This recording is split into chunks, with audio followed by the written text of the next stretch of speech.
કે તમે મિત્ર રાખો તો એવો ભરોસાથી રાખજો તે પારદર્શક હોય. લગ્ન કર્યા પછી ખબર જ છે કે આખી જિંદગી જીવવાનું છે, તો એકાબીજીના સ્વભાવને અનુકૂળ થઈ અને બે રાજી રહે અને બે એવા પ્રેમથી જીવે કે અહીંયા કાંટો લાગે તો ઓલાને તીર જેટલી પીડા થાય. આનું નામ પ્રેમ.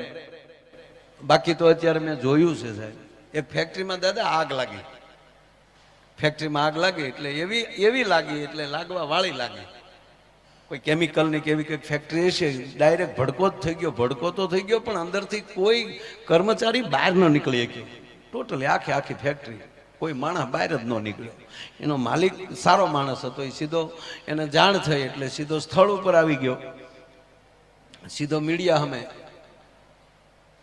કે ભાઈ આવી ઘટના બની ગઈ છે, કારણ કે અમારી ક્ષતિ છે, પણ આની અંદર જે કર્મચારીઓ હતા એ મારા પરિવાર જેવા હતા. એનો જે કાયદેસરનો વીમો છે એ તો મળશે જ, પણ અમારી કંપની તરફથી દરેકના પરિવારને 51 લાખ રૂપિયા એના ખાતામાં નાખવામાં આવશે. આવી જાહેરાત કરી દીધી. જે કર્મચારી હતા એની પત્નીઓ ઘરે બેઠી ટીવી તો જોતી જ હોય, તો એક બેન જોતા હતા ટીવીમાં,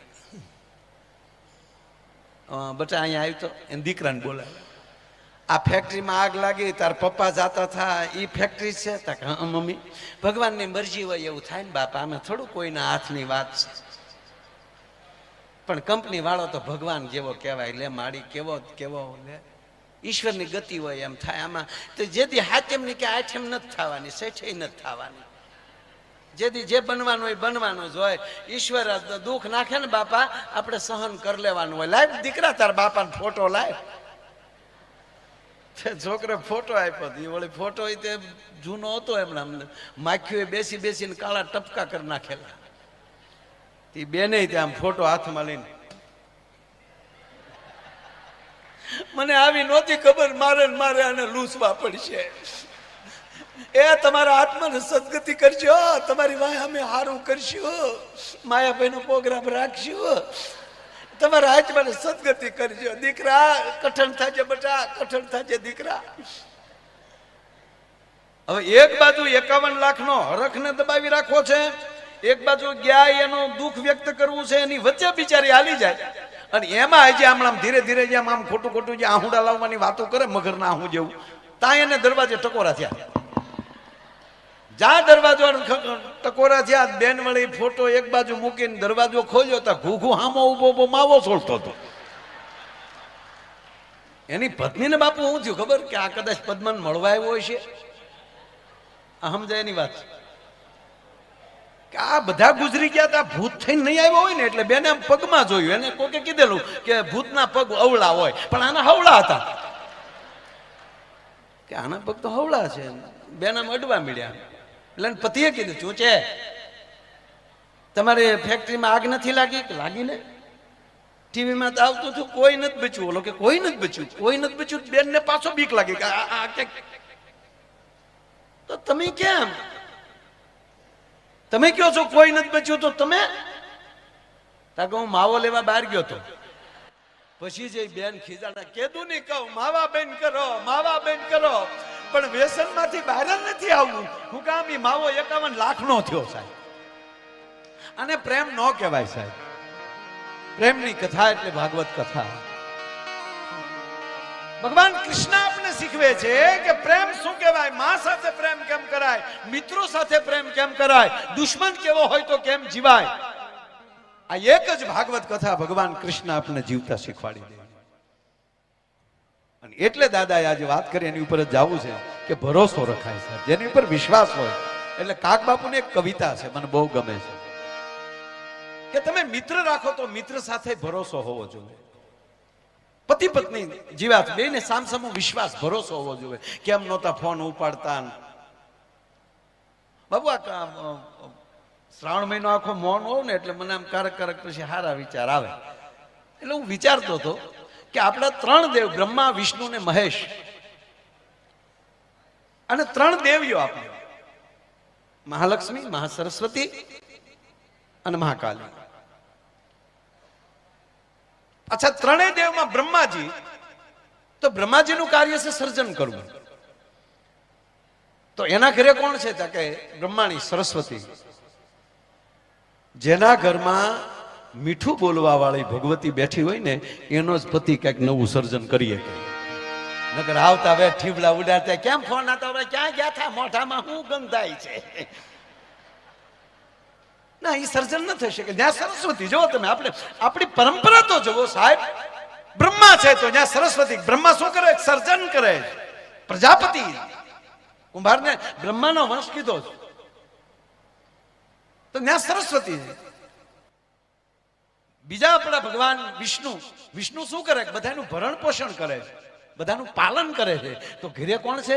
મહાલક્ષ્મી. જેના ઘરે લક્ષ્મી દેવી બેઠી ને ભગવતી, એ જ બીજાનું પોષણ કરી શકે. બાકી કપડા ધોતા ધોતા ભૂલથી જો નોટ ખીચામાં રહી ગઈ હોય એ સોરી લેતા હોય એ બીજાનું પોષણ ન કરી શકે સાહેબ. જો આપણી પરંપરા જો બાપ કે ત્યાં માં લક્ષ્મી આપ્યા. યાતે રુદ્ર શિવા તનોર ઘોરા પાપકાસિની ત્યાર સ્તનવા સંતમયાગ્રી સંતાપ શાકસિંહ. ભગવાન શિવ રુદ્ર છે તો એની ઘરે ભવાની બેઠી છે. ધારે તો એ ચંડી બની શકે, મહાકાલી બની શકે, ચામુંડા બની શકે. મહાદેવને કહે કે તમે શુંભ નિશુંભને મહિષાસુરને વરદાન તમે આપ્યું છે, લાવો ત્રિશુલ મારી પાસે. પણ મારા બાળકો રડે એ મારથી જોઈ ન શકાય. દેવતાઓ જે રુદન કરે છે એની પીડા હું જોઈ ન શકું, ત્યારે ભવાની બની શકે. તો જેના ઘરમાં એવી ભવાની જેવી બેઠી હોય ને સાહેબ, એનો પતિ રુદ્ર બની શકે, ઈ મહાદેવ બની શકે છે. અને મને વિચાર દાદા ઈ આવે અને એટલે ઈશ્વરે માનવનું સર્જન કર્યું. આપણે માનવ છીએ તો આપણી એક જ જગદંબા હોય ને એ ત્રણે ત્રણનું રૂપ ધારણ કરી શકે. જેના ઘરમાં આવી ભગવતી ધારે તો એ રૂડું બોલી પણ શકે, સરસ્વતી પણ બની શકે, લક્ષ્મી પણ બની શકે. ચિંતા કરતા નહીં મારું ઘરેણું વેચી નાખીશ, પણ આંગણે અવસર આવ્યો એ મોડો ન કરતા એ લક્ષ્મી બની શકે. અને એવું લાગે ત્યારે એમ કે હું હાવ ઢીલા પીડા વ્યાજાવ એક કોઈ લાવો મારા હાથમાં ધોકો. હકીકત છે સાહેબ. સવારમાં આપણી માતાઓ સવારમાં જોઈએ ને તો એ સવારમાં વીહ ઉજાળી હોય છે. રસોઈ કરતી જાય, સ્નાન કરી અને પૂજા પાઠ કરતી જાય, રસોઈ કરતી જાય, છોકરાને હેલો નાખતી જાય. સવારના પોરમાં વી હાથે કામ કરતી હોય. પીરસવા આવે ત્યારે અન્નપૂર્ણા છે.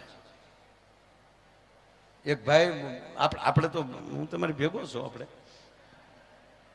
ખરેખર ઘરે આવા વિચારો આવે છે ને તમને આમેલી બ્રેકિંગ આપે ને પાછળથી, એ ઘરના એમ કહે છે કે ના ના તમે બહુ સારો વિચાર કર્યો. બાકી જો ઘરના એમ કહી દે કે હરિદ્વાર ગયો ઘરે એની કરતા હાલો કુલુ ને મનાલી જઈ આવીએ, એટલે એ ભડું દીને બધું હેઠું પડ્યું. ના,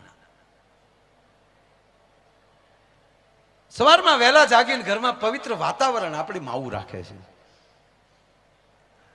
એક ભાઈ હુતા હતા, બેન પૂજા પાઠ કરીને બધું ઘરનું કામ કરીને એમ થયું કે હવે આને જગાડું. દી માથે ચડ્યો એટલે આમ જગાડ્યા, આમ ઊભા થાવ મારે રસોઈ કરવી હવે. એટલે જે રસોઈ કરું ઘડીક છોકરાને હેલો નાખે તો ઊભા થાવ મારે રસોઈ કરવી. તો ઓલો પીડ્યો પીડ્યો શું કે હું ક્યાં સુલા ઉપર હું તો બોલો એને જાગવું જ નથી. અને શું કર્યો સાહેબ? એક છોકરાને સાહેબે ઉભા કરે, ઉભો થા તાજમહેલ ક્યાં આવ્યું? તો ઓલો કે ઉભો થાય દેખા હે સાહેબ કે બેસી જા સાનો મનો. ગુરુ હામા હામા બળિયા લેતા હોય. એક છોકરાને સાહેબે પૂછ્યું બોલ બેટા સત્ય કોને કહેવાય, ભ્રમ કોને કહેવાય? એટલે છોકરે કીધું કે સાહેબ તમે ભણાવો એ સત્ય છે. તાક ભ્રમ અમે ભણીએ તમારો ભ્રમ છે. આ તો ઘરેલ તારા બાપ વાહડા લેટ લાવ્યા વગર છૂટક્યા નથી. એક ભાઈ મને પૂછ્યું મને કે માય ભાઈ જ્ઞાન કોને કહેવાય, વિજ્ઞાન કોને કહેવાય? અત્યારે વિજ્ઞાનનો યુગ છે અને આ વિજ્ઞાનના યુગમાં મને કે શું આ બધા 7-7 દિવસ બેસી જાય છે? આ ટેકનોલોજીનો સમય છે. એટલે મેં એને ટૂંકું જ કીધું કે જ્ઞાન કોને તું કહેશો ને વિજ્ઞાન કોને કહેશો? તાકા કથાઓની બધું જ્ઞાન છે અને આ જે રોકેટ ને પ્લેન ને કોમ્પ્યુટર એ વિજ્ઞાન છે. મેં તારો બાપી બધું આમાંથી નીકળ્યું છે. એટલે મેં ટૂંકો દાખલો દીધો. જ્ઞાન એટલે જાણકારી. દાખલા તરીકે મને જાણકારી છે કે H2O હાઇડ્રોજન ને ઓક્સિજન 2 ભેગું કરો એટલે પાણી થાય, એનું મને જ્ઞાન છે. પણ હું પાણી કરીને કોકને પાઈ દઉં આનું નામ વિજ્ઞાન છે. આ બધું શાસ્ત્રોમાંથી જ નીકળ્યું છે. તમને જ્યાં સુધી જ્ઞાન ન હોય, અરે એક જણો તો એવો વૈજ્ઞાનિક બાપુ નાસામાં આપણું કયું છે ઈસરોમાં બધામાં ફર્સ્ટ નંબરનો વૈજ્ઞાનિક બન્યો. 45 વર્ષ તો ભણ્યો, અણુમાન, પરમાણુમાન, રાસાયણિકમાન. સબમરીન દરિયાને તળિયે જઈ આવ્યો ને રોકેટ લઈને સ્પેસમાં જઈ આવ્યો ને અને કોમ્પ્યુટરે એવા બનાવ્યા એને અને એટલો બધો ઉધાન થયો અને પછી ઓલું લેક્ચર આપે ને શું કે મોટિવેશન લેક્ચર બન્યો અને એવા લેક્ચર આપે અમે જેવો અમે કેવડા વૈજ્ઞાનિક બન્યા છીએ અમે બોમ્બ સુધી પહોંચ્યા છે હજી તમે ઓમમાં આટા મારો છો લે આ બધું છોડો માણસ શું ન કરી શકે મેં મારી 7 પેઢીમાં કોઈ દી પૂજા પાઠ નથી કર્યો અભ્યાસમાં ધ્યાન રાખ્યું ભગવાન કે ગાંડા તારું ગયા જન્મનું બેલેન્સ પડ્યું હતું એટલે મેં તને બુદ્ધિ આપી અને તને બુદ્ધિ એ માટે આપી કે તું જગતનું કલ્યાણ કરી એટલે મારી સામે મળ્યો બાવડા સડાવા ભગવાનની કૃપા થાય કથા ખૂબ સાંભળો ને એટલે પરિવારની બુદ્ધિ પવિત્ર થાય અને એકા બીજી પરિવારમાં બોલે બધું મીઠું મળે લાગવા આ પરમાત્માની કૃપા એટલે આને તો ઉપાડો જ લીધો ખોટી વાત છે બધી ખોટા 7 દિવસ કથાઓ સાંભળો છો મંદિરે છું બાપનો લાટ્યો છે જો પથ્થર પૂંજવાથી જો ભગવાન મળતો હોય તો અમે પહાડ પૂંજવાની અમારી તૈયારી છે લે ભગવાન કે દીકરેશ તારી કમાન સટકાવી નાખું પછી તું કર હારું લે ભગવાનને ચોકાની કમાન સટકાવી નાખવાની મેમરી ઉડાડી નાખવાની સાલું પ્રવચનમાં બાપુ મેમરી ઉડી ગયો સાલું ઓલે ભાષણ કરતો હતો મેમરી ઉડી ગઈ અબન્યા મામા આજા આયા આયા જીજી પોપ પોપ ઓલાને કે આને ઘડીકમાં શું થઈ ગયું આલ્યો આલ્યો જી અને ન્યાલી ગડગડતી દોડ દીધી પબ્લિકની વિશમાલી રોડે ચડ્યો ભૂપ ભૂપ ઘૂમ જે હામો મળે એ ભાઈ ચીજી ચીજી કમેન્ટ સટકી જી ભગવાન કે કરી ભાષણ લે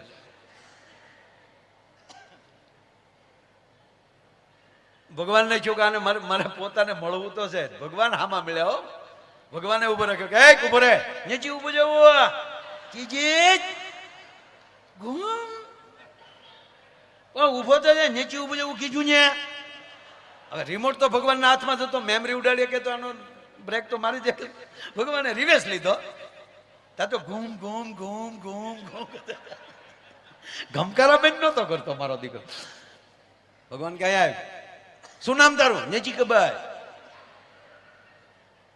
એટલે હું પગે લાગીને કહું બધાને કે આવા મહાપુરુષોને પરિવારને હૃદયમાં રાખજો મગજમાં ન રાખતા મગજમાં જેટલું યાદ રાખેલું હશે ને એને ઉડી જતા વાર નહીં લાગે થોડીક એવી ટોકર લાગી જાય ને તો યાદ શક્તિ વહી જાય એક હૃદય જ એવું છે તમારા અંત સુધી એ ચાલુ રહેશે કાન છે તો બંધ થઈ જશે આંખ બંધ થઈ જશે વાણી બંધ થઈ જશે હાથ પગ બંધ થઈ જશે શ્વાસના છેલ્લા પોઈન્ટ સુધી ચાલતું હોય તો એ હૃદય ચાલતું હોય અને ઠેઠ સુધી સાથ આપે ને એવા વ્યક્તિને પાછા હૃદયમાં રાખજો મગજમાં નહીં કથા મગજમાં નહીં કૃષ્ણને મગજમાં નહીં આવા મહાપુરુષોને મગજમાં નહીં હૃદયમાં પતિ પત્ની હૃદયમાં મિત્ર હૃદયમાં એટલે મિત્ર રાખવા જેવો હોય તો એ હુળિયો હોય તો નહીં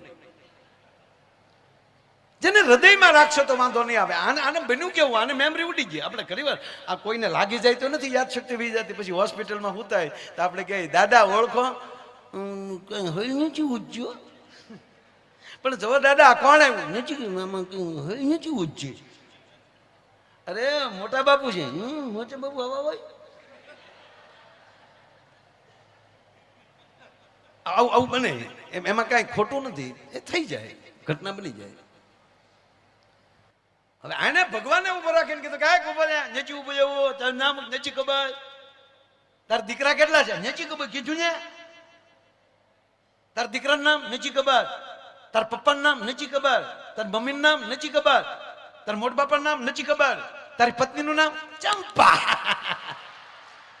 ભગવાન કે તારી ભલી થાય મેમરી ઉડી ગઈ પણ વાયરસ રહી ગયો થોડો